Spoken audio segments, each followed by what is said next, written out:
7 a.m., a quiet neighborhood, and suddenly two police cars pull up and park at the corner of the street. An angry Karen stands outside her blue address house, shouting, while a tow truck has already lifted a car from a driveway. Deputies try to control the situation, but what they don't realize is that this isn't just a parking violation. It's the start of a carefully planned HOA power play. The neighborhood looks flawless. Clean sidewalks, identical houses, every detail perfectly aligned to a strict rulebook. But beneath that perfection lies a hidden system, HOA control. At the center of that system is the HOA president. Years in power had taught him not just to enforce rules but to bend them. Residents avoid him because confrontation means fines, notices, and sometimes worse. Then a new homeowner moves in. He comes with a simple mindset: no drama, no conflict. Just a desire to enjoy his property. The first few weeks go smoothly. During the move, a car is parked slightly off-center in the driveway, a temporary measure. But in this HOA, nothing is ever temporary. The first notice arrives, quietly slipped into the mailbox. Formal, precise, citing a parking violation. The homeowner immediately corrects the issue. The car is parked perfectly within the lines. Case closed? Not quite. A few days later, an unsettling silence. The driveway is empty. No broken glass. No signs of theft.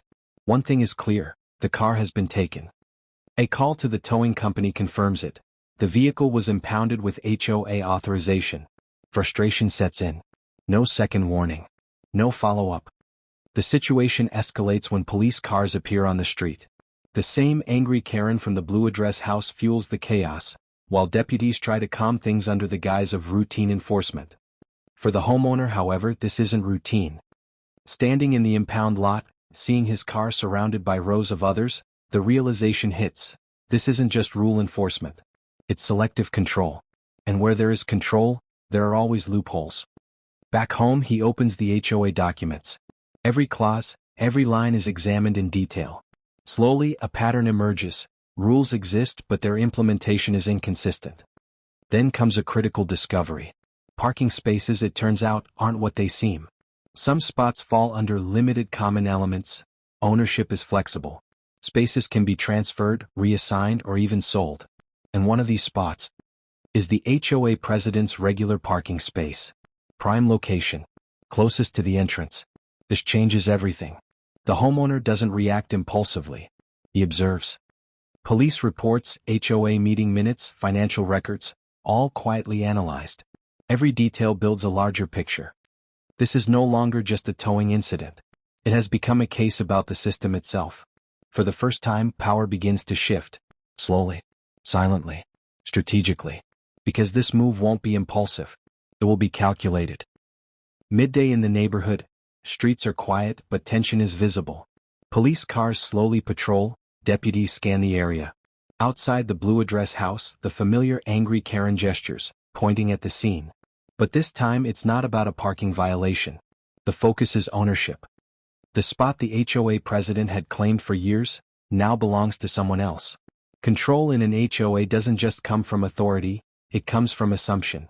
Residents assume no one reads the fine print. They assume no one will question the system. And most importantly, they assume power, once established, will remain unchallenged. For years, those assumptions worked perfectly. The HOA president operated with quiet confidence, backed not only by the rules but by residents' reluctance to push back. Enforcement had become selective. Decisions personal. Consequences unpredictable. Few ever noticed the cracks. But the new homeowner saw them clearly. Frustration evolved into observation. Every HOA document, every map, every clause became potential leverage. The deeper he researched, the clearer it became. The system wasn't airtight. And buried within it was an opportunity no one had used. Parking spaces were misunderstood by most. What appeared to be assigned spaces for each home was actually more technical. Certain spots, especially near shared areas, were not permanently tied to any property. Instead, they were classified in a way that allowed reassignment, leasing, or even private purchase under specific conditions. One detail stood out. The HOA president's daily parking spot, the most convenient location in the neighborhood, near the main walkway, was technically unassigned. Prime location.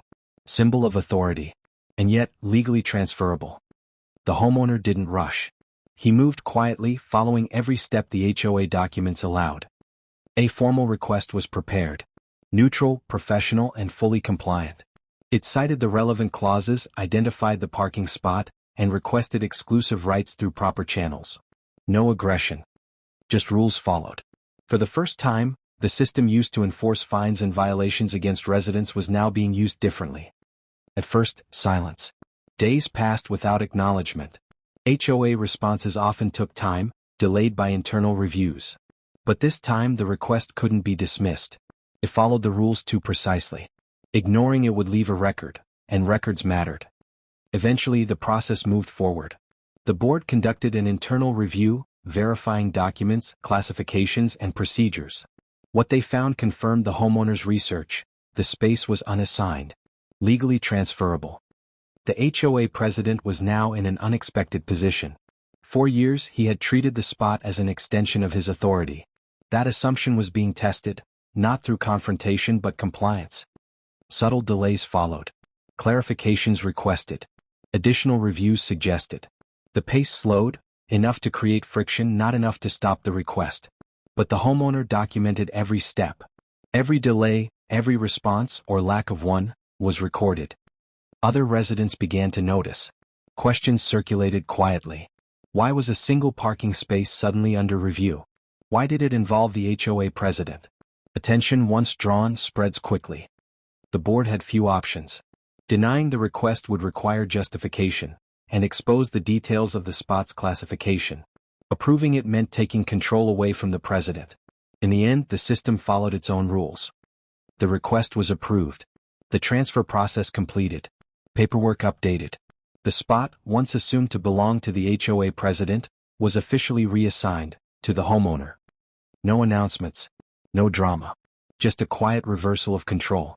The next morning, the reality became obvious. The space, previously occupied daily by the HOA president's car, was empty. For the first time in years, it wasn't claimed out of habit or assumption. It had a new owner. When the homeowner parked there, it wasn't about convenience. It was a statement, quiet, deliberate, fully within the rules. The same rules that had once justified towing a car were now being used for something else entirely. Ownership. Unlike assumptions, ownership cannot be ignored. The balance of power had quietly shifted. But shifts like this never go unnoticed for long. The HOA president, now facing an unexpected reality, was about to respond. The only question, how far would he go to regain control? Early morning, the parking spot near the entrance sits empty, once the daily claim of the HOA president. Police cars patrol quietly, deputies observe, and outside the blue address house an angry Karen fumes. But this time there's no violation. Everything is technically legal. This is a quiet battle of strategy, rules, and control, and the neighborhood is about to witness the outcome. Power, once disrupted, rarely fades quietly. In HOA communities, authority is maintained through consistency, perception, and the unspoken belief that challenging the system isn't worth it. For years, this balance remained intact. The president enforced, residents complied, and rules, fair or not, went largely unquestioned. But now, something had changed. The shift wasn't loud or dramatic. There were no public confrontations, no shouting in the street. Instead, it was subtle.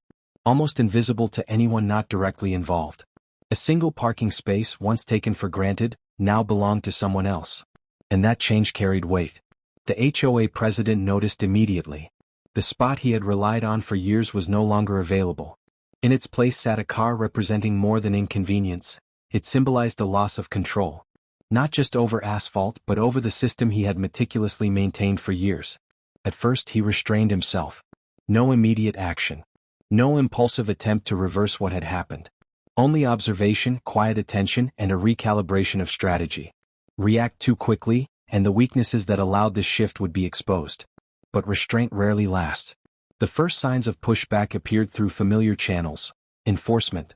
New notices began to arrive. Precise. Carefully worded. Technically valid. Minor issues that had once gone unnoticed. Trash bins left out a little too long, slightly uneven lawn edges, exterior details open to interpretation, were suddenly flagged. Pressure, not confrontation. The goal? Make compliance easier than resistance. A tactic that had kept residents in line for years. But this time, The homeowner was no ordinary resident. He didn't react emotionally. No complaints, no arguments. Every notice was reviewed carefully. Each rule cross-referenced. Every response documented. Corrections were made only within the exact guidelines. Overstretched interpretations were formally challenged, not through confrontation, but through channels that forced the HOA to justify its actions. Slowly the dynamic shifted again. What had once been a one-sided system of enforcement became something else. A system requiring accountability. Records were generated. Processes exposed inconsistencies. Other residents began to notice more than the parking space. They saw the pattern. The stricter enforcement wasn't isolated, it was spreading, touching multiple properties. It felt different. Less about standards, more about reasserting control. And with that realization came something the HOA hadn't faced in years: collective attention. Neighbors quietly discussed what they were observing. Questions emerged: why so aggressive now? Why were some violations acted upon immediately while others ignored? And most importantly, what had changed? The answer became clear. The system itself was being tested. Meanwhile, the homeowner continued to operate strictly within the rules. Carefully. Consistently. Without drawing unnecessary attention. The parking space remained in use, not as a defiant symbol, but as a demonstration of what the rules actually allowed. Ownership had been established. And ownership, backed by documentation, is difficult to challenge. The HOA president now faced a stark reality. Reversing the transfer required more than authority. It demanded justification, board approval, and adherence to the very system that allowed it. Any attempt to bypass the process would create records, and those records could be questioned, reviewed, challenged. The structure that once provided control now limited it. Over time, enforcement pressure eased. Notices became less frequent. Inspections less aggressive. The deliberate tension faded, replaced by measured compliance with the written rules. It wasn't defeat. It was an adjustment. Neighborhood routines returned. Lawns trimmed. Cars parked. Life resumed, at least on the surface. But beneath it all, something fundamental had changed. Residents now understood the system differently. Rules, while restrictive, were not absolute. Authority, while powerful, was not unlimited. Attention to detail, often overlooked, could shift the balance far more effectively than confrontation ever could. The HOA president remained in place. Meetings were held. Decisions made. Authority intact. But perception had shifted. No longer unquestioned. Observed. Measured. Challenged when necessary. The homeowner achieved a quiet yet powerful outcome. The car once towed was now legally parked in a space obtained through the very rules that justified its removal. No dramatic victory. No public acknowledgement. A quiet resolution. But in a system built on control, quiet can be the most powerful move. Because understanding the rules better than the person trying to control them can quietly, irreversibly, change everything. And every time anyone passes that parking spot near the entrance, it's no longer just convenient. It's a reminder. Even the smallest rules, when examined closely, can shift power.